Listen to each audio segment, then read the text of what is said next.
welcome to my video today on terminating decimals or recurring decimals. And I've also got rounding, but I'm going to put that one into my next video. So, what you need to understand, girls, is that not all fractions convert to the same type of decimal. So if I have a look here, I have a half. And if I was to put that in my calculator, I can either do 1 divided by 2, or I can put the fraction in and press equals and then SD button. You'll find that a half converts to the decimal of 0.5, which is a terminating decimal. It stops. It's just 0.5. Now, if I was to put 1 over 3 in my calculator, what you'll find is that you get a number of 0.3333333, and so on, meaning it goes on and on and on and on forever. And what this is a recurring decimal or a repeating decimal. It just goes on and on and on.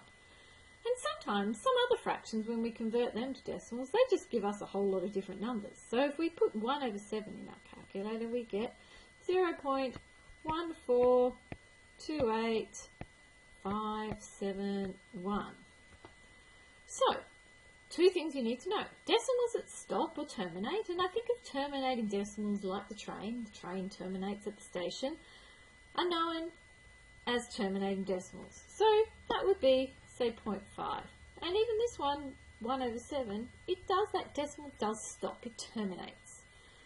Decimals that continue on for forever, with some form of pattern, are known as repeating or recurring decimals, and that would be this 1/3.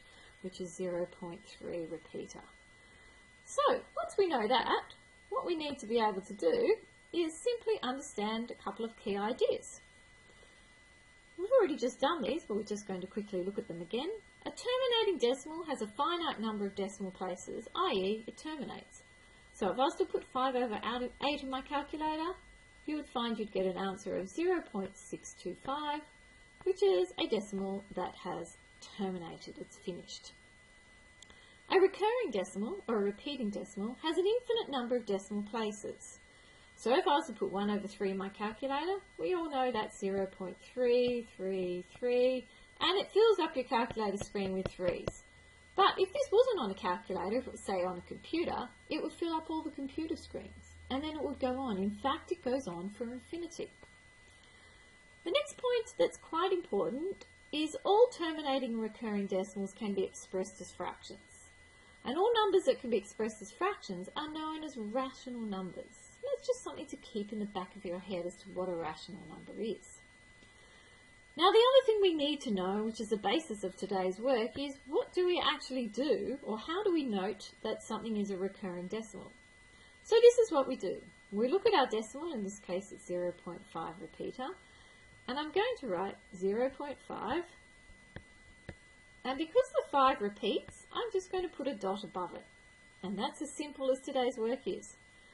Now if I have a look at my next decimal, I've got 0.3412412, and you can see that 412 is what is repeating.